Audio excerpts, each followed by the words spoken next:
अब जैसा आपको पता है आप मेरी हॉबीज़ क्या क्या हैं, और एक हॉबी ट्रैवलिंग की वजह से मैं यहाँ आ गया। बट जैसे मैंने आपको ये भी बताया कि अपनी संस्कृति को पहचानने के लिए मैं यहाँ पे आया हूँ, और मैं आपको बता सकूँ मंजिल चाहे कोई भी हो, अगर आपकी दृढ़ निष्ठा, आपके कर्म और आपकी इच्छा और आपका गोल एक ही है, तो वो सिर्फ एक चीज़ आपको खुदा खुद देते हैं। मंजिल चाहे कोई भी हो, आप एक चीज़ के लिए बिल्कुल अपना 100% दे दो, आपको वो मिलेगा। ये बात है 23 फरवरी को हम सुबह उठे, तो हमने बोला ठीक है। तो पाटिल ने बोला ठीक है, मैं अकेले निकलता हूँ, तू मुझे आगे मिल ले, मैं तेरे लिए इंतजार करूँगा। मैंने ठीक है। अब देखो माँ कैसे भाइयों को मिलाती है। तो मैं सुबह सुबह उन दो बुजुर्गों के साथ निकल गया, पाटिल अपना अलग निकल गया। हम सुबह चल रहे हैं, हंसी बोल रहे हैं। मुझे ये लग रहा है कि यार पाटिल के साथ मैंने गलत किया, मुझे जाना चाहिए। अब वो दो परिक्रमावासी हम चलते हैं, वो बुजुर्ग थे तो धीरे चल रहे थे, तो उनकी वजह से मुझे धीरे चलना पड़ा, जिससे मुझे थकान ज़्यादा हो रही थी। अब जैसे ही 10-11 बजे और हम एक गांव से निकल रहे थे, तो मैंने बोला यार नहीं, मैं अपने हिसाब से नहीं चला सकता। जी आए कि बाबा बाबा पानी वानी पिलाया, तो अंदर से भगत आया। भगत ने बोला हमसे कि बाबा आज हमें भोग लगाना है कन्या को, तो कन्या को लगा दी। उसके बाद देवी देवताओं को लगाना था, भगवान को। तो यहाँ पे तो कोई नहीं, और आप भोजन ज़रूर करिए। अब इतनी भक्ति, इतनी श्रद्धा देख के मुझे इतना अच्छा लगा। मतलब इनके लिए इन्होंने मुझे भगवान बना दिया। हम ये दो बुजुर्ग परिक्रमावासी और मैं, हम तीन इनके लिए त्रिदेव हैं। और अगर त्रिदेव इनकी भक्ति को और इनकी रिक्वेस्ट को, इनकी भोजन खाने की रिक्वेस्ट को अगर मना कर देंगे, तो इनका तो भरोसा त्रिदेव से उठेगा तो नहीं, बट टूट तो जाएगा। तो इतना हक तो मुझे है ही नहीं कि मैं इनका विश्वास तोड़ दूँ। इन्होंने मुझे त्रिदेव बोला है, तो त्रिदेव की तरह मुझे सोचना है। और त्रिदेव क्या सोचते हैं कि अपने से पहले तुम्हारा भगत।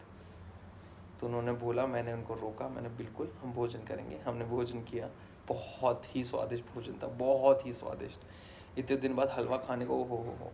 अब इन सब चीज़ों में, इतने प्यार में इतनी मेरी आंख लग गई। और मैं जब उठा सो के, तो 3 बज रहे थे। पहली चीज़ दिमाग में आई कि पाटिल कहाँ पे है।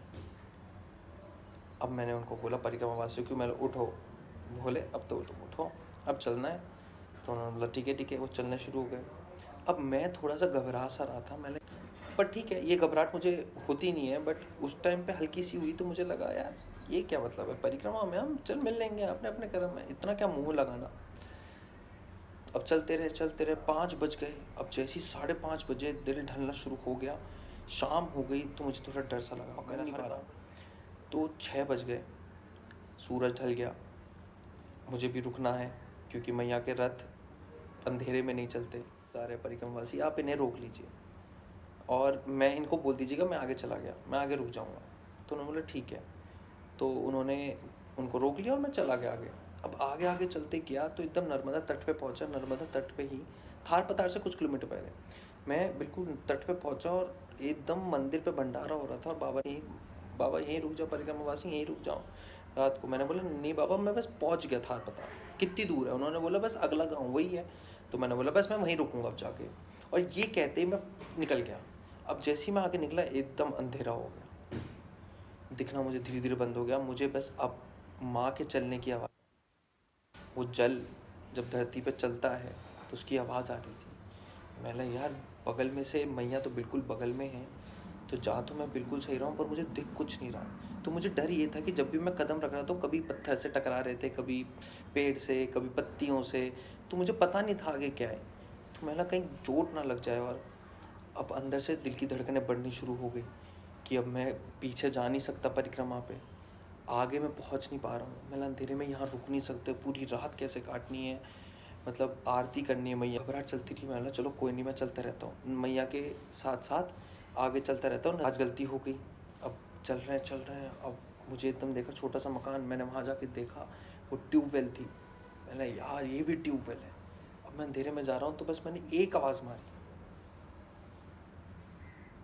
मैंने अगर तुम हो तो आज आ जाओ।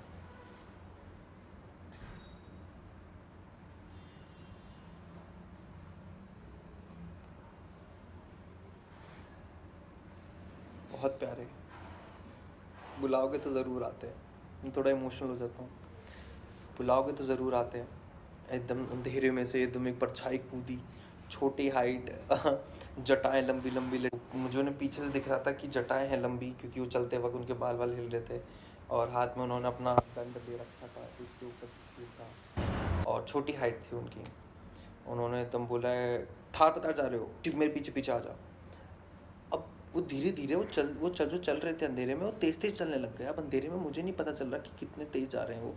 तो वो खेत कूदने लग गए, क्यारियाँ कूदने लग गए, मटाडोर जो होता है जहाँ से जा रहे हैं बाहर कूद रहे में पैर, और अंधेरे में पता नहीं चल रहा। मुझे डर ये होता है कि जब आपको अंधेरे में दिखता नहीं है तो आपको ऐसा लगता है कि पता नहीं पैर में घुटनों में ना लग जाए, क्योंकि आपको ज़मीन तो पता नहीं कहाँ पैर। अगर इससे नज़र हटा ली फिर रास्ता भूल जाएगा। और मैं चल रहा हूँ और अब मेरा ये था कि मुझे ऐसा लगा कि मैं किसी सपने में हूँ, मेरी आंखें बंद है और मैं हवा में चल रहा हूँ, तेज तेज भाग रहा हूँ, वो इतनी तेज वो भाग रहा। करते करते करते उन्होंने मुझे एक रोशनी दिखाई, छोटी सी बल्ब। कहते वो देख रहे हो? मैंने बोला हाँ जी। कहते वो बल्ब है, वो थार पतार का मंदिर। उन्होंने इतना कहा, वो बिल्कुल मेरी बगल में। बातें करते करते उन्होंने मुझे बोला, ये बल्ब देख, ये बल्ब है ना? मैंने हाँ जी। कहते बस ये आ गए, और वो रास्ता कदम पे था। तो मैंने ठीक है, मैंने बल्ब की तरफ देखा, मैंने देखा हाँ मंदिर भी है। पहुंच गए थार पतार।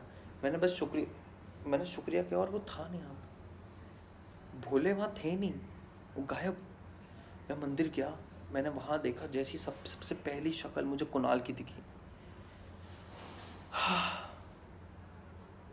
मेरी पूरी थकान उतर गई। पाटिल ने मुझे देखा, हम दोनों गले मिले। हम वहाँ पे बाबा थे, वहाँ पे पूरे हाथ में नर्मदा जयंती बनी थी, सब कुछ पड़ा था, देवा आएगा। और वो इंतजार करते बाबा आए। मैंने बाबा कहता आ गया देवा, अरे तेरे इंतजार कर रहे थे। और फिर मैंने रात में उनको बताई ये बात, तो उन्होंने एकदम मुस्कुराते हुए बोला, कहते तुझे विश्वास चाहिए था, तेरी परीक्षा वो लेते हैं, आज तूने उनकी ले ली, तो तुझे क्या लगा था वो आएंगे नहीं? बस।